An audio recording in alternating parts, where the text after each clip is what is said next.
What is the Hour of the Wolf? Cregan Stark explained what exactly is the Hour of the Wolf, and why is it so important to Cregan Stark and the ending of the Dance of the Dragons.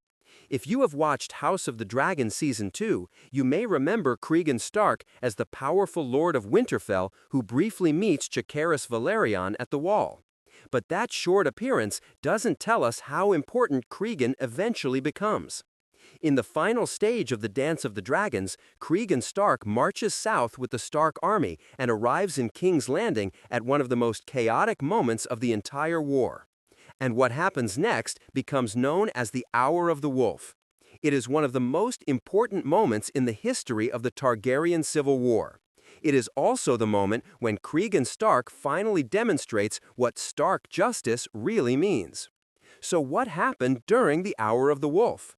Why did Cregan take control of King's Landing, and why did he execute some of the people responsible for the final events of the war? Let's go back to the beginning. Cregan Stark is the Lord of Winterfell during the Dance of the Dragons. Unlike many of the southern lords involved in the war, Cregan is far removed from the political chaos of King's Landing. He comes from the north. His family has ruled Winterfell for generations, and his culture is built around ideas of honor, loyalty, duty, and justice. When Jacaerys Velaryon visits the north during the dance, he meets Cregan and forms an important relationship with him.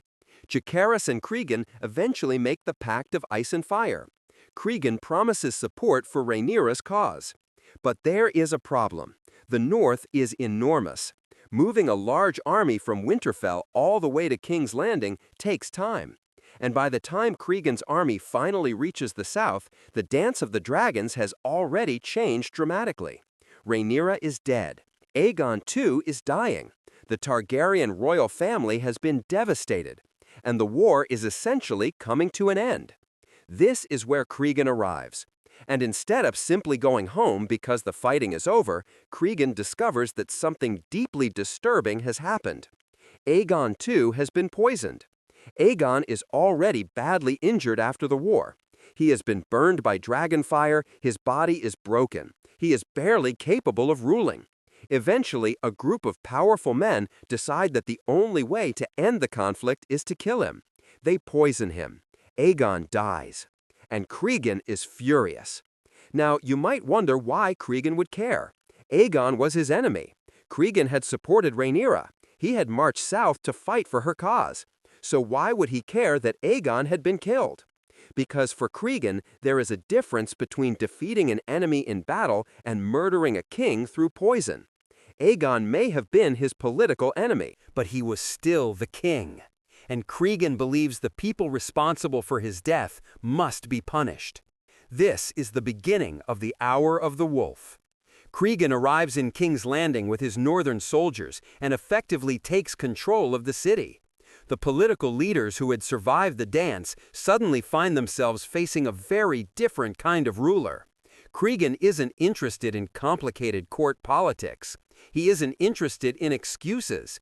He wants justice. And that is exactly what makes him so dangerous. Cregan begins arresting the people he believes were responsible for Aegon's death and for the political chaos surrounding the end of the war. According to Fire and Blood, he arrests 22 men. These aren't random prisoners. They are powerful political figures. Some supported Aegon. Some supported Rhaenyra. Some tried to negotiate their way through the changing political situation. But Cregan doesn't simply ask which side they supported. He asks what they did. And that distinction is important. Cregan doesn't arrive in King's Landing simply to punish the Greens. He arrives to punish what he considers treason and injustice. That is why the Hour of the Wolf is so different from the rest of the dance. For years, the war has been driven by political alliances. People switch sides. People betray each other. People make secret deals. People manipulate kings and queens. But Cregan comes into the city with a much simpler philosophy. You broke the law. You betrayed the crown. You helped murder the king. You will face consequences. And one of the most important people caught in Cregan's purge is Larys Strong. Larys has survived almost everything. He survived the deaths of his father and brother. He survived the political collapse of the Greens. He survived the fall of King's Landing. He survived Rhaenyra's return. And he managed to remain one of the most mysterious political players in Westeros.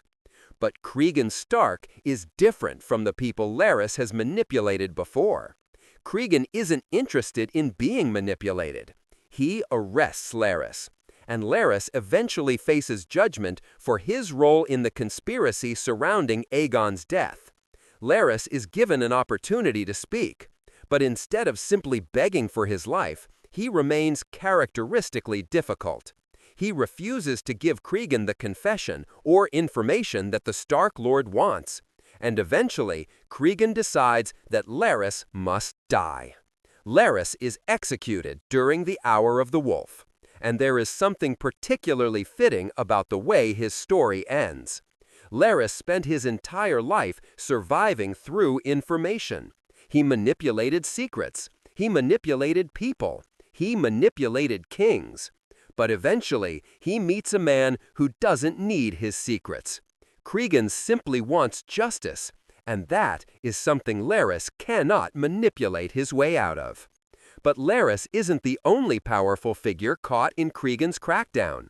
Another important figure is Corlys Velaryon. Corlys had survived almost the entire dance. He had supported Rhaenyra, but later became involved in the political negotiations surrounding Aegon.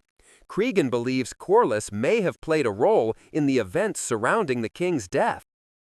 So Corlys is arrested. For a moment, it appears that one of the most powerful surviving members of House Velaryon could be executed.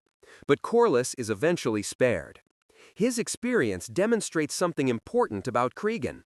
He isn't simply executing everyone he dislikes. There is a process, there are negotiations, there are different punishments. But Cregan remains determined to establish his version of justice. This is why the Hour of the Wolf is remembered as a period of harsh but decisive rule. Cregan becomes Hand of the King. For a brief period, he effectively controls the government of Westeros. And this is an extraordinary development. A Stark from the far north is suddenly running King's Landing. But Cregan isn't interested in staying there permanently. He understands that the north is his home.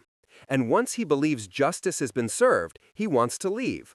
His time as Hand lasts only 6 days. That's where the name becomes even more interesting. The Hour of the Wolf is often interpreted as referring to the darkest part of the night, sometimes described as the hour when wolves are most active. It's an appropriate name for Cregan's arrival. He comes into King's Landing like a wolf in the darkness. He hunts down the people responsible, he delivers punishment, and then he leaves. But the Hour of the Wolf is about more than executions. It represents the final collapse of the old political order. The Dance of the Dragons began because two sides believed they had the right to rule. It continued because neither side was willing to surrender. And it ended with the Targaryen family nearly destroying itself. By the time Cregan arrives, there are almost no winners left. The dragons are dying, the royal family is devastated, the realm is exhausted. And Cregan comes into King's Landing to impose order on the ruins. That is why his role is so important. He isn't there to continue the dance, he's there to end it. And that could become extremely important in House of the Dragon Season 4. Cregan has already been introduced in the television series.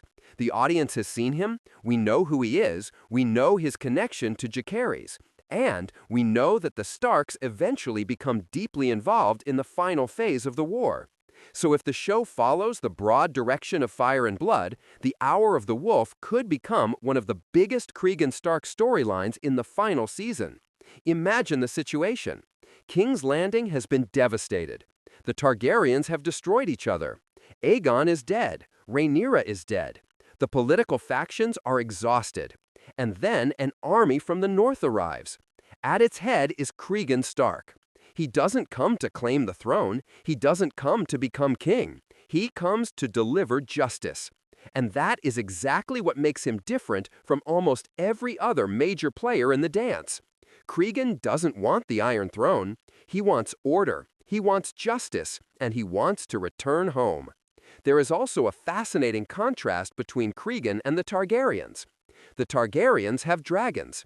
Cregan has an army. The Targaryens believe their blood gives them the right to rule.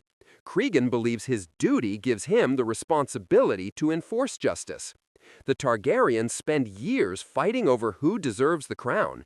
Cregan spends only 6 days in King's Landing before deciding he has done what he came to do.